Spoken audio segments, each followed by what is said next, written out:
many buy for what's in front of us. That's what I've learned over my experiences of playing on Thanksgiving. So that's really our what we're trying to accomplish. Getting back, Clarence Velocity Dallas. Getting back to the medical. Look at your Texas show, huh? Shocker. Not an accident. Getting back to the medical, the guys checking in, and you get a read on some of the guys who've been out and their prospects for this week and what they're going to do for Monday night.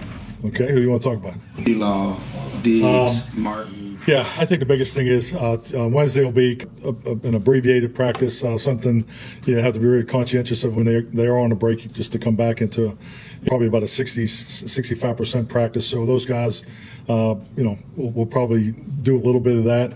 And then Thursday will be a normal Wednesday, which, the veterans will break back in. But I see Zach Martin potentially going with that group. D-Law is still technically in the rehab group, so we'd like to see where he is this week. That's a whole other threshold that he needs to go over. For the severity of his injury and how long he's been out. So it'll take the week really to answer those questions. Who else you want to talk about? Diggs. What about Diggs? I'm hopeful that he'll be able to do some earlier in the week and then hopefully progress to doing more at the end of the week. And what about Guyton? Where is he? He'll be in the rehab group Wednesday. And Ferguson? I would think Fergie will be close to coming back. There you go. Thank you. Good teamwork. How are you with ESPN? In a league filled with unbelievable athletes and things like that. Overshown's play, the interception, the pick six. Did you find yourself going back and looking at it again, and say, "Oh my God, how did he do that?" kind of thing? Yeah, definitely. It's a great play, just all the way around. The anticipation, the instincts, and really to get control of the football. But I think we're just seeing the tip of the iceberg. Really, I've been so impressed with him and his consistency and his approach, and that's just going to keep putting him in the position to progress. And frankly, we give him more opportunities because he obviously can make plays from the edge also. So, but yes, a big time play. And then with Ferguson, what have you missed without having him in the last few games? Fergie plays really well in all three phases. He's a good run blocker. He gives you protection, flexibility, and the things that come off of the protection, the option routes, delay routes, and things like that.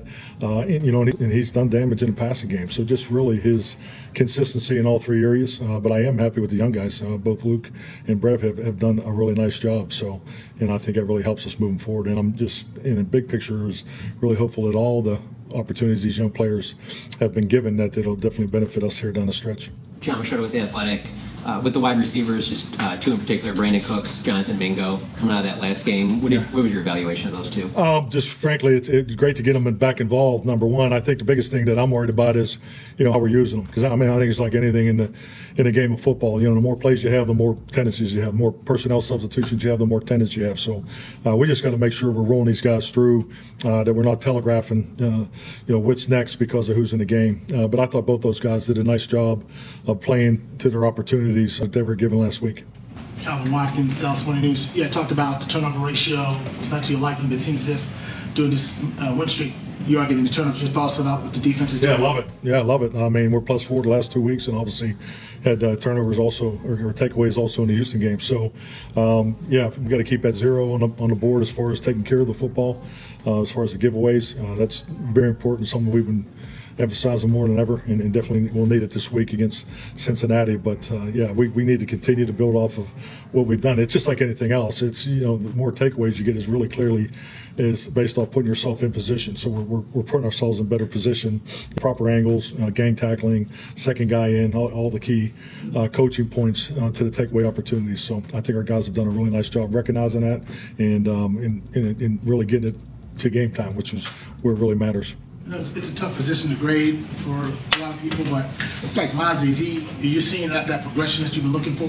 Yeah, definitely. I think it's once again, you look at what's being asked of him. Is he doing his job? And let's be honest, when you're playing the nose guard in one technique, it's not a lot of sexiness going on in there as far as what he's being asked to do. But I do one thing I would like to know, and I brought it up the last couple of times we talked about him. I do think he's doing a good job in the movement part of it. He's been a good anchor in there, and we are getting some consistency, and I think you clearly see that in our run defense.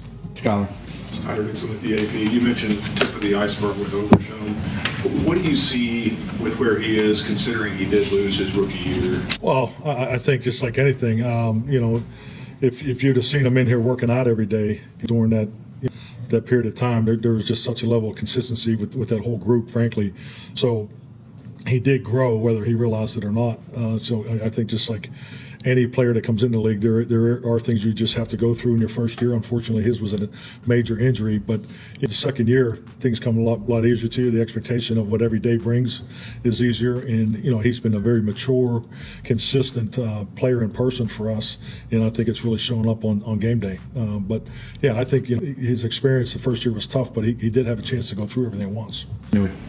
Louis Scruggs, NBC5. Can you speak to the challenge of facing Joe Burrow and those offensive weapons he has? Yeah, definitely. I mean, just you watched the game yesterday, just the way he steps up in that pocket and so instinctive with the football. Clearly has a great understanding of what they're doing, knows where everybody is. His ability to throw on time, just the one glance route to the left is one there in the fourth quarter really stands out. To throw it into that coverage with anticipation, hit it in stride for, I think it was a 32-yard game. But yeah, he's top notch. This is a huge challenge for us. We understand what the records are, but their offense has been extremely productive, and a lot of times it just looks like they're playing 7-on-7 with their pass game. So it's going to be a big challenge for us. And with Luke Schoonmaker's past couple of games, where do you think that confidence has come where he's been out there helping make plays where just a couple of weeks ago he was limited on snaps and playing time? I just really want to compliment Luke for all the extra time that he's put in. He's made some mistakes early, but there's not a day where he's not in there early, 7 o'clock with his position coaches, and there's not a day where he's not staying afterwards. So it's refreshing when you see these guys put in the extra time and then they're rewarded on game day with his production. So I'm very proud of his approach. He's been very consistent, but he's really prepared for this opportunity, and he has stepped up here the last 2 weeks. Jasmine, Dallas Cowboys Media. Coach McCarthy, back in mid-October, you mentioned that the team was practicing hard enough, but not necessarily practicing well. So since then, have you seen improvements in the practice quality? And if so, could you share any specific changes that you've made that contributed to that? Well, I think just like any year that you go through, and particularly, some days are better than others. But yes, you really go into a different category of practicing this time of year. We'll have a full week, padded week going into this week, obviously 6-day week, and our padded practices are coming to an end here. So the practices will be different. But I think we've gotten better. But we've had a lot of moving parts, and when you have moving parts, you have to sometimes repeat plays, and we have continued to do that approach. But I definitely would say we're practicing better. Also, with a number of injuries this season, some of them being non-contact or mechanism dependent, have you noticed any trends either through the GPS data or other metrics that could help you and the staff implement any preventative practices? Definitely. I'm not going to talk about it right now, though. That's our job. Love your question, though. Ed Werder, WFAA. You were talking a minute ago about how impressed you are with Cincinnati's offense. Defensively, though, they've had a lot of issues on that side of the ball, scored a lot of points and not won games. In what ways do you see them as being vulnerable, even though you're playing a backup quarterback? Well, when your offense is rolling, that puts a different level of stress on the defense too. The thing that we're seeing is they throw a lot at you. So this is a very good football team. I would never think their record illustrates what you see on video. I mean, especially now we've had extra time. I know personally, just being in here on the weekend and just continue to watch the games and watch the Pittsburgh game live. This is a very good football team, and obviously they're going to have a full week to prepare for us, and we just look for this to be a Monday night battle, and that's the way we got to take it, because the records, you really have to throw it out because there is a lot of production on both sides of the ball. CeeDee, you expect him to regain a certain level of health this week? Yeah, I'm hopeful. I'm hopeful. We'll see where he is Wednesday, but he had the shoulder injury in the game, and so. We'll see where he is on Wednesday. Kyle Jones, DallasCowboys.com. You were talking earlier about Luke Schoonmaker earning some of those extra snaps because of his work ethic and his continued success. How is that translated with guys like Carl Lawson on the opposite side of the line of scrimmage, stepping up in a big role with all these injuries around? Yeah, I think Carl, you look at his path here coming in late, getting some opportunities a little later. He's been consistent. I mean, he has a style play, and I think just like anything, whether you're on offense, defense, or special teams, when you have new players that come as late as in Carl's situation, it takes both sides to learn a little bit of each other. Certain things that you may ask him to do or may not ask him to do, and I think now he's kind of finding his groove within our defense. What was your evaluation of Mozzie Smith against the Giants? My evaluation? Yeah. I thought he played a solid game. Just going back through the video, I think he's doing exactly what we're asking him to do. I think his job is, he's an anchor in there, and I think the run defense has improved. Mike, Josh Tolentino, Lone Star Live.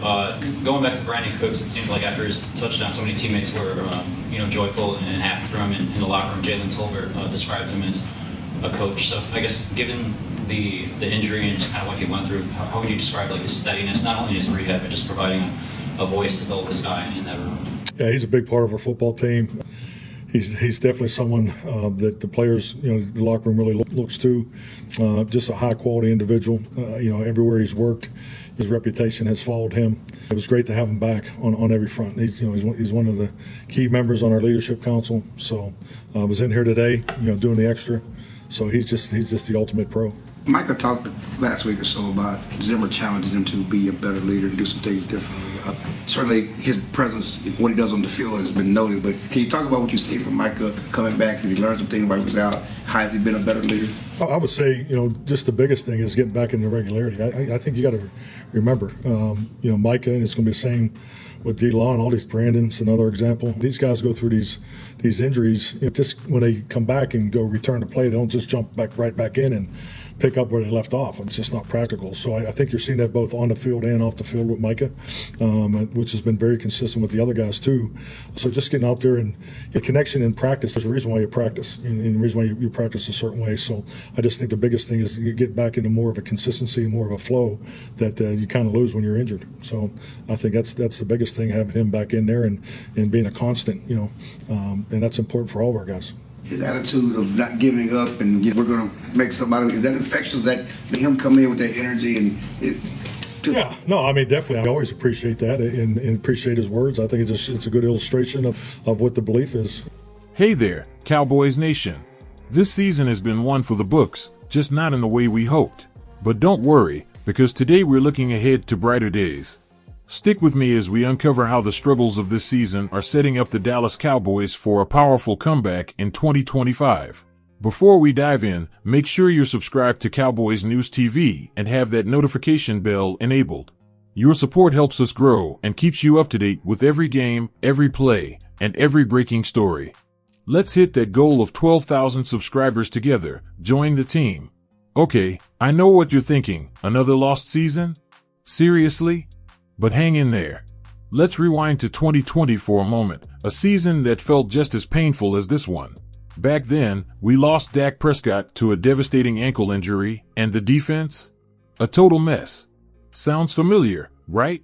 Fast forward to 2021, and we rebounded with a 12-5 record thanks to the growth of players like Trayvon Diggs, Terrence Steele, and Donovan Wilson. Those early struggles laid the groundwork for a huge comeback. Could history be repeating itself? Let me know what you think in the comments. Are we due for another bounce-back season in 2025? Vote yes or no below. This year, it's all about the next man up. Depth players are being thrust into the spotlight, and some are seizing the moment. Take Chauncey Golston, for example. Moving between inside and outside roles on the defensive line, he's finally finding his groove. And let's not forget Josh Butler. His lockdown debut against the Commanders was a spark of brilliance, even if it was short-lived. Here's a question for you. Which of these breakout players do you think will have the biggest impact in 2025? Is it Golston? Butler? Maybe someone else? Drop your pick in the comments. I'm curious to see what you think. And how about Mazi Smith? He's stepping up big time, showing he can dominate in run defense. Sure, he's still growing, but this guy could be our defensive anchor in the future. Then there's Jalen Tolbert, who's making progress as WR2. Not the superstar leap we hoped for, but he's trending in the right direction. Which area do the Cowboys need to prioritize in the offseason, offense or defense? Cast your vote and let's hash it out in the comments. Now, let's talk about 2025. The struggles of this season might be paving the way for a brighter future. With expiring contracts and aging veterans, we could see players like TJ Bass or Brock Hoffman step up to replace guys like Zach Martin. Or Mazi Smith taking over as DT1 if Osa Odigizua moves on. The possibilities are endless, and the Cowboys have an estimated $23 million in cap space to work with. If you were the GM, where would you spend that money? Let's hear your off-season wish list in the comments below. Here's the bottom line: a healthy roster, rising stars, and the lessons learned this year could set the stage for an incredible 2025 season. Remember how amazing 2021 felt after 2020's heartbreak? That's the kind of redemption we're talking about. If you believe the Cowboys can bounce back and make the playoffs in 2025, smash that like button and share this video with every Cowboys fan you know. And don't forget, subscribe to Cowboys News TV and hit that notification bell. Together, we'll weather this storm and celebrate when the tide turns. For now, let's focus on the little victories in these tough times. Who's your favorite unsung hero of the season? Let me know in the comments, and stay tuned for more updates, analysis, and all things Cowboys. Thanks for watching, and as always, go Cowboys. Certainly. Let me continue the engagement strategies and finalize any remaining points for the script. As we wrap things up, let's not forget the foundation being laid this year. Players like Bass, Tolbert, and Smith are showing us what's possible when opportunity meets preparation.